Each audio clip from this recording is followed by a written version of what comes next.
Hi everyone, and welcome back to the Green Heart Wellbeing Podcast. I'm just getting over a cold, so if you can hear a bit of a difference in my voice, that's the reason why. It sounds like it's went down an octave or so, but yeah, like I say, I'm getting over a winter cold, and I know in Dubai it should be like we don't get the winter bugs the way that you might do in Scotland, for example, but we get them here as well. So I'm just getting over that. I had a really quiet weekend and started to feel a bit better on the Sunday, so I did the nature market, which was lovely, but I still wasn't completely better. Anyway, this episode, well-being in-house versus outsourced, why expertise matters. I've been chewing over this episode for a long time, and I wanted to really take my time with recording it because I want to do it right. Anyone that knows me, or if you've been following along on the podcast, you know that well-being, positive psychology, coaching psychology is my passion, and I'm a geek about it. I read about it all the time. I've got books coming out my ears. It was what my master's was in, which I've said about 8 million times over the length of this podcast since it began. Applying it to teaching was one of the most important career things that I've ever done, and now it's like my day-to-day bread and butter. It's in the schools that I work in, it's the coaching that I do with adults and children, so yeah, it's really important to me. And again, like I say, it's really important to me that when it happens in industries that it's done well.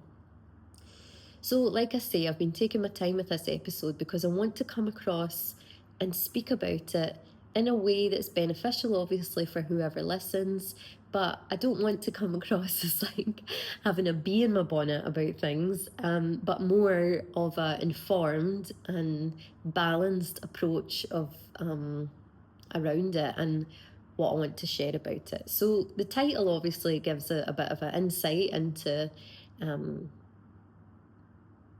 education particularly is where I'll be talking about, but obviously other industries it applies as well. And we talk about in-house versus outsourced. So you'll know well-being, the word well-being is now the new word that's starting to kind of replace mindfulness. Mindfulness is still used really flippantly and as an umbrella term for so many things, even when it's not actually talking about mindfulness. And I still use the phrase when I do talks and stuff, Mick mindfulness. It's like this standard thing that gets churned out and it just covers all stuff. So, for example, McDonald's would have burgers and they're just churn them out and they're all the same and it just means burger, but actually there's so many different types and Anyway, I don't want to get into too much about that. It's probably another episode in itself. But what I'm trying to say is well-being, that word is the new replacement of the word mindfulness. It's everywhere. It's stuck onto absolutely everything. It's starting to rear its head in every industry, and rightly so, and that's like, it's a good thing for me that this is starting to be really considered by industries and really considered in education, and it's definitely growing at an accelerated rate. And for me, that is so heartwarming, because even 10 years ago, it was new, really, within education in the form that it's taken now. There's always been like pastoral care or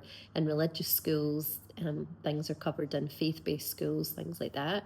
But the word well-being is now everywhere, and there are so many good things to it. The downside could be that sometimes it dilutes the meaning of it and it maybe becomes a kind of saturated word, that again becomes this umbrella term that overarches so many things. And the word diluted comes to mind again. It kind of dilutes the benefits of real evidence-based approaches and ways of managing things.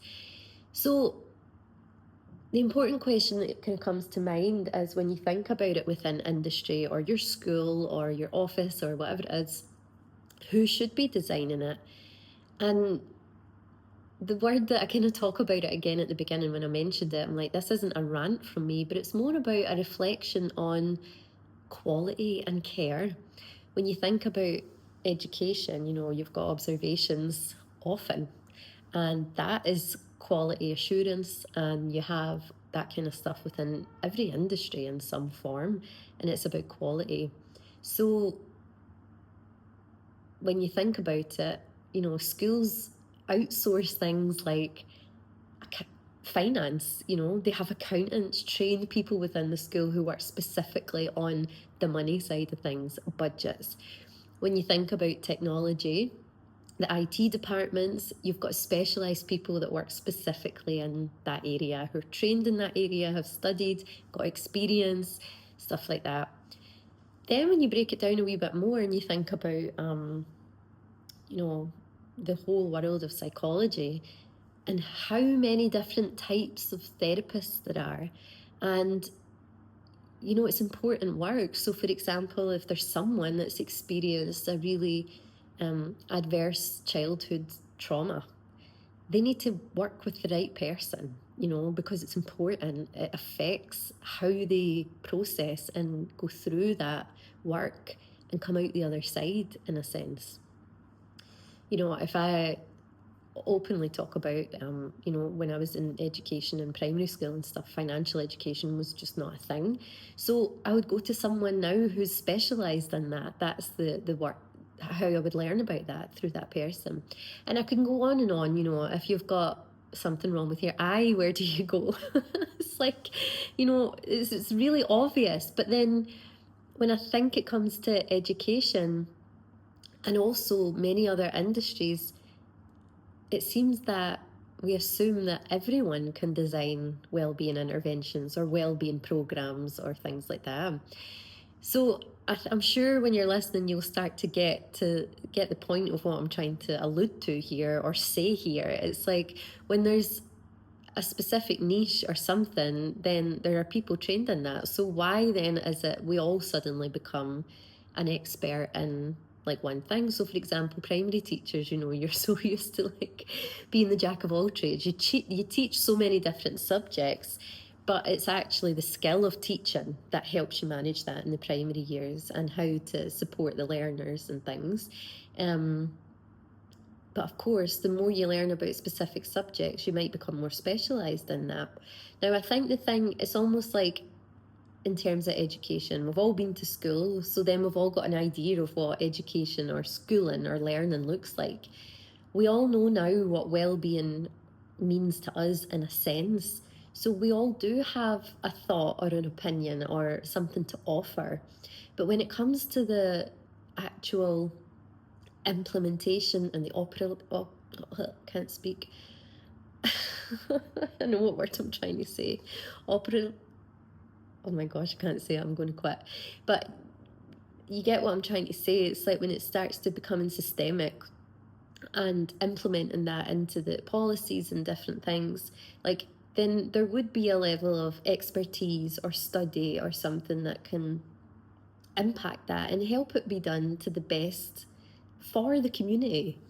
And of course, like wellbeing provision affects the mental health, behaviour, learning, relationships, so many different aspects of the human within that sector. So when I think about, and this is similar to an episode that I did recently, I think it was called What Wellbeing Is Not, something like that. But what effective wellbeing implementation actually involves, to me anyway, coming from a positive psychology approach and coaching approach, emotional literacy, which is always the first module of my wellbeing curriculum that I introduce when I work with schools. But you think about like the nervous system. I was talking about the nervous system with one of the little groups that I have today in the after school clubs.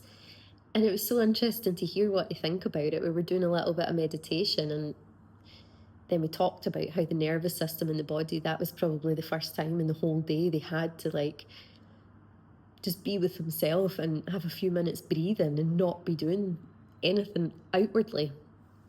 So we had a big chat about nervous system. So, regulation, behaviour, communication. I haven't had trauma training, I've done some acceptance and commitment therapy training. And one of the 2-day training courses that I did with the lady that was running it is like a trauma specialist. So I went, even though I'm not a clinician, because it was just fascinating to learn about some of the theory that underpins it. But I know that now there are schools starting to do trauma-based learning, which is amazing. I think that a strength-based approach is paramount when you're doing wellbeing provision. And the other thing that I always talk about is staff wellbeing training comes before the student wellbeing training. That's what my master's dissertation was in teacher wellbeing, and the whole, whenever I do the curriculum training for schools, it's the staff that have the training first for themselves before it comes to the children. Not only does that ensure that the children have a more enriched experience through the lived experience the adults have had about different positive psychology themes, interventions, concepts, whatever, so that then they're in a better place to teach it. And I've said this before so many times, well-being isn't prescriptive. It's not one size fits all. So it shouldn't be here on a Wednesday morning at 8 o'clock for 10 minutes, we're all doing meditation and da-da-da. It's not that. It's more like an introduction to many different things so that they've got it in the toolbox and they can draw and apply on what works for them. And that is the same for staff. Some staff will enjoy yoga or meditation. Some staff will approach well-being in a different way, but the point of the training, for me anyway, is an introduction to the theory, the interventions, the stuff that's got scientific, like evidence-based research behind it that works to improve psychological and subjective well-being, and then they can pick and choose the things that they really feel the benefits from. Anyway, I kind of went off on a tangent there. But also another thing what wellbeing actually involves when it's been implemented correctly, with the help of a expert or specialist, is culture. It's like a culture shift. It's not just a one-off initiative. And there's so many times throughout the year that this happens. And of course, one of them is like Mental Health Awareness Day, Mental Health Awareness Month, Mental Health Awareness Week. People get in touch with all the clinics around and get in touch with people to come in and do a talk.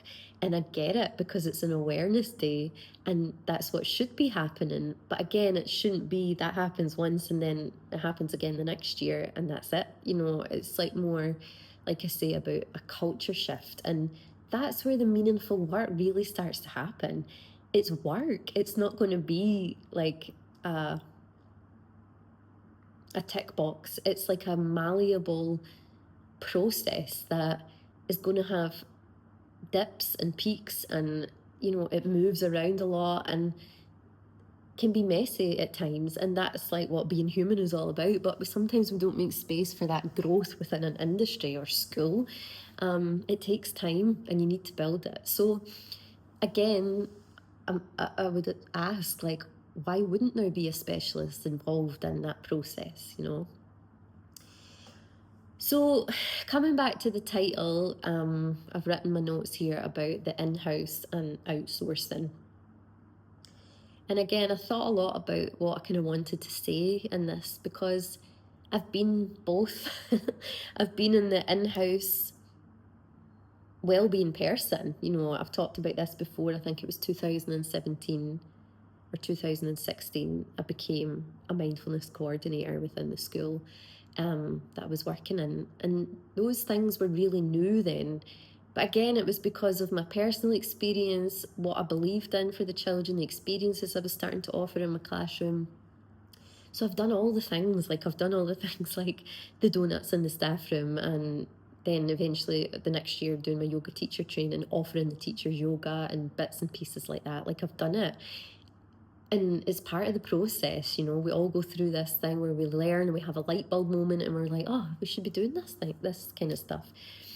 So it's there, but what is starting to happen now from my experience, what I read, what I see, what I speak with people about, In-house wellbeing provision will often look like a well-intentioned staff member, and that was me. So again, like I said in my episode last week, I'm not trying to convince or dismiss or anything like that, but that's what it can start as, and that's great.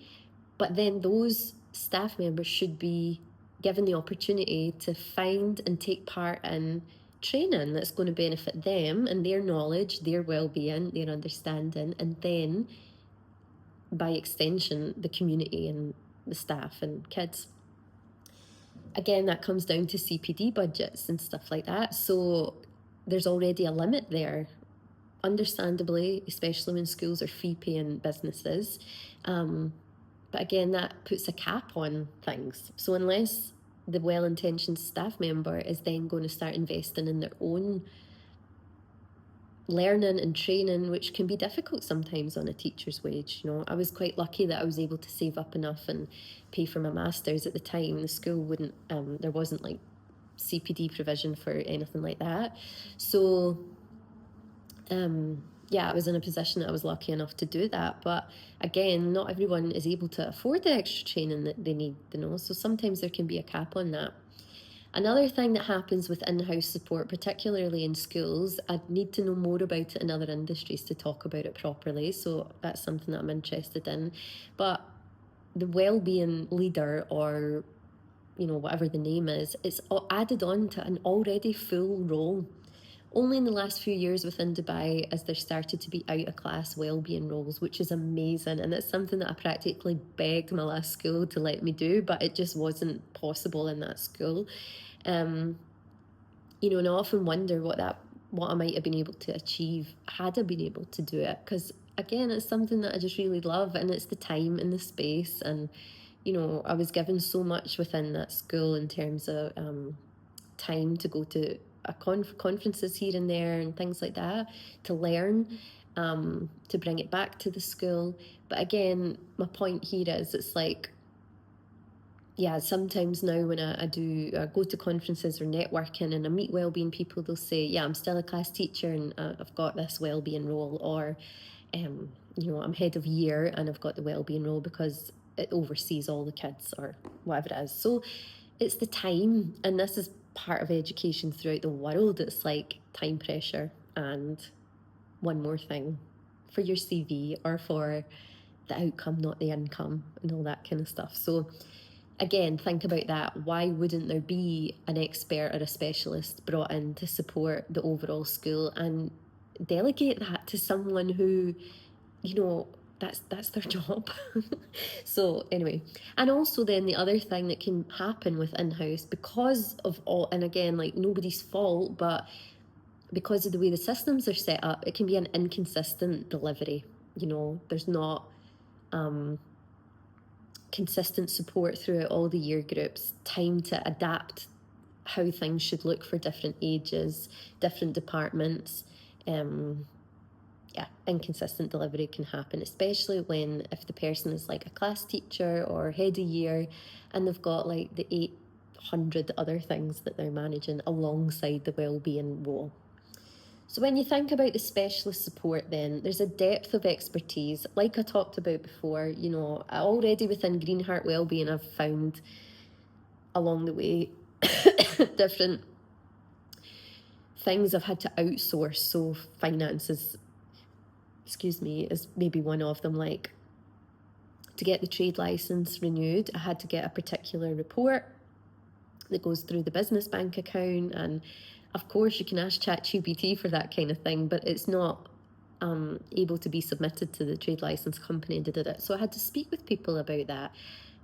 Yes, I could have tried to put the ChatGPT one in, but I wouldn't have known if there was any mistakes in it. That's my point here. So there's a depth of expertise and lived experience that comes with the specialist. Don't forget, when you're within one school and you're doing a role like this, you're in this little ecosystem.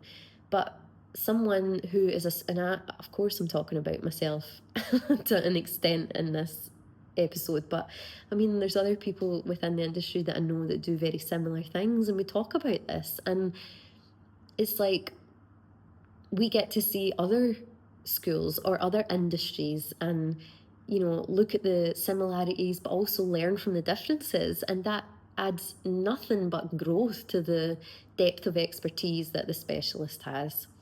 Again, when you bring in an external provider, it's the consistency. They have the freedom and the time, because they're being paid for it, it's the job that they're doing, to have a bird's eye view of the whole system and what's been built, and then supporting the consistency to be there. So that's another really important one. And then again, there's adding evidence-informed practice. I know I speak for myself, but I'm sure many others.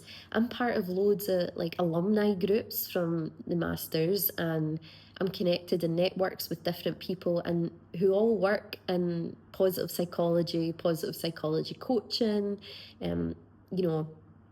that world. And there's a supervision group also between the coaches from my cohort and many others. And everything is shared. There's shared practice, shared up to the minute surveys, questionnaires, whatever it might be, up to the minute research. Sometimes the professors and lecturers and everything, people that are writing the stuff, are in these groups. So it's great for someone like me, because I'm a total geek about it all. But what I mean about that evidence-informed practice, it's there's just a wider scope if that is the area that the specialist is working in. And again, part of the support is building the system, not just adding things on or having initiatives which are different from systemic implementation. Operational, I still can't say the word I was trying to think of earlier. It keeps floating past my mind. I don't know what's wrong with me today. Probably the edge of sickness. But anyway, what I'm trying to say is support in the building of the system, rather than a collection of well-intentioned initiatives, which again, like I've said, I've done them, I've been there and done it all, because again, it's part of the process. But when the industry is growing so rapidly, then the specialists are there. They're there to be used, and also they're there to teach, the people that are given the role or are working in-house. Imagine what you would learn from someone who's working solely in that industry. There's so much learning for you to take from that. So yeah, that's my not rant, but I think you get my point, and I hope it's come across how I've intentioned. It's the benefits of having external outsourced support. Now, where does Green Heart Wellbeing sit with that? So this has always been at the core of everything. For me, wellbeing isn't something that I come and add or give or anything like that. It is what Green Heart is. That's why it's in the name, Green Heart Wellbeing. Positive psychology is the beating heart of everything that we do. So although I also use the word well-being, when I say it, and I've realised that I need to be more clear about this, I'm talking about the well-being science, and I'm talking about positive psychology and pathways to flourishing, moving along the mental health continuum. And I think what I've kind of came to as I've been speaking in this episode is the dilution of what well-being can mean, because for some people it will mean a massage or getting your nails done or yoga or breath work or an ice bath or whatever, but I think I need to be more clear when it comes to Green Heart, specifically what our approach is. So well-being is the foundation that we build from. If I come into a school or I go into a workplace or whatever it is, I'm looking at what is there already. I'm looking at the starting point and speaking and taking a human-centered approach. What's working, what's not, what's the feeling, what's the culture. So starting from there, and that's where it builds from, using positive psychology and coaching psychology as the scaffold. Again, of course, there's no getting away from my teaching experience. So again, it's different when I work within organisations, but I find that a lot of what I do is received well because of the the human way of teaching, you know. And when I think about schools, like, I've lived and breathed it, you know. I worked in Dubai schools for 12 years, and then 2 more years back in Scotland. So, like, I know it, I get it, and I know the nuances of working within the UAE, again, which is different from working in Scotland, which is different from working in Canada, you know. So the nuanced feet on the ground here is a benefit for Green Heart when I'm working with schools within the UAE. So the teaching experience plus the wellbeing science, positive psychology, and then the lived reality. So that's where Green Heart kind of sits, and I do feel proud of those different components and the nuance of what we can provide here. Like, I'm proud of that, and it's exciting for me as well to be able to see what else is going on out there that maybe I've not come across yet, and adding that to the wellbeing love from Green Heart.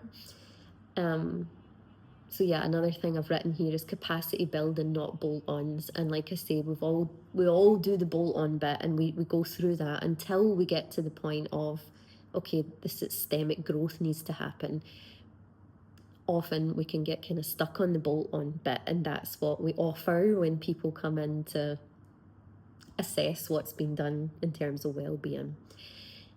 Another really hard message that I want to share, and this has been on my mind for a long time, ever since the awards season, to be honest, because I sound really bitter. I don't mean it to be like that. I'm actually really proud of this as well. So Green Heart, I and then Green Heart in total have been shortlisted for 5 wellbeing awards over the years. We haven't won any yet, but the 5 shortlists makes me realise that we're going in the right path. But I had to sit and think about this for a while. Okay, so what is it that needs to happen now to make it bigger? What is it Green Heart needs to do to grow? And actually, when I was like looking at a lot of the awards, and I realised there would be many companies that were, different industries that would receive wellbeing awards, and it was for like wellbeing provision that they had within their company, like really big global names.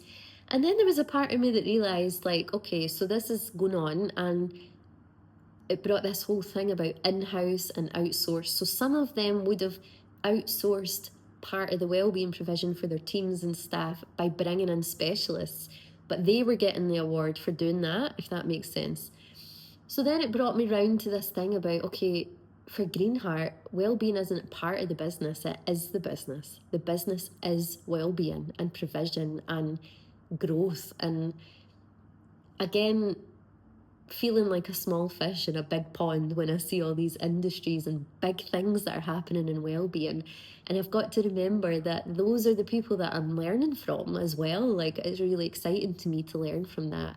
But also I'm really proud of the fact that our whole thing, Green Heart, all of it is wellbeing. It's not part of the business, it is the business. So it's a nice thing to be able to say, because I say it with my whole heart and my whole chest and I really mean it. So yeah, I think when I think about that, again, it's not a criticism. Often these episodes are me more thinking out loud and documenting a thought process of a theme or something that's been on my mind.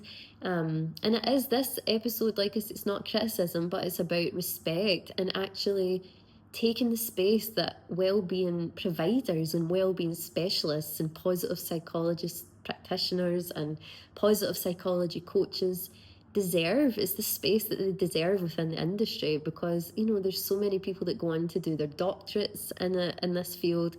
I would absolutely love to, but time, and that's a bit scary, but it's like finding the space for it and making it clear what it is and the differences between this kind of work and, again, some of the other aspects of well-being that I was talking about in the terms of the overall arching word like mindfulness.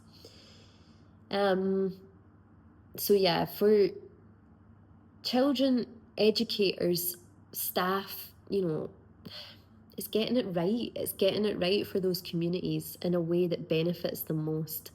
Because it's complex. It's a complex thing, and it's important that the provision is consistent, well thought out, well planned, strategic, evidence-based, and human and heart-led,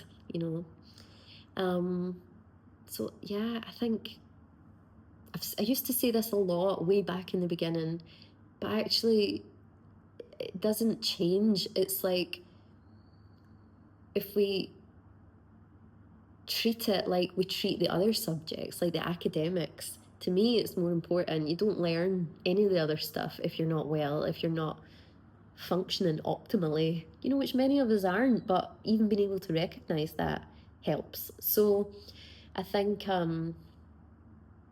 well-being, the thing that I used to always say, well-being isn't the absence of ill-being. It's not the absence of mental illness. You have to be able to find more pathways towards flourishing. But yeah, I could go on and on, I think. But what I'm trying to say is, if we value well-being provision, then it should be as structured and as disciplined and as financed or invested in, and as academics. Imagine what the world would be like if that's what we did.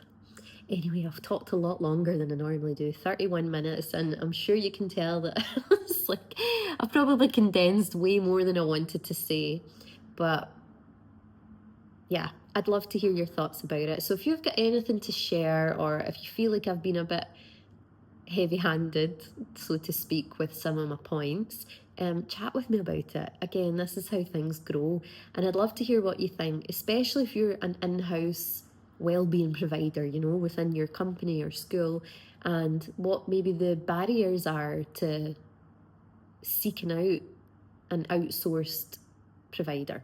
Let me know what that looks like, if it's a struggle. And again, it comes back to other episodes. I've been speaking a lot with someone about the difference between corporate investment and school investments. School budgets are like all budgets are, they can be tight, but again, well-being is not something people will invest lots into at the minute. They will, there is investment and there'll be budgets, but again, it tends to be more within house. So I know that there's lots of programs that I've seen in the UK that are starting to grow, and they're financed and there'll be investment into them and stuff. So I'm interested to just learn more. So if you're in one of those areas where there has been a big investment, tell me about it. I'd love to know. Okay, I'm going to stop rambling now. Thanks so much, and see you next time.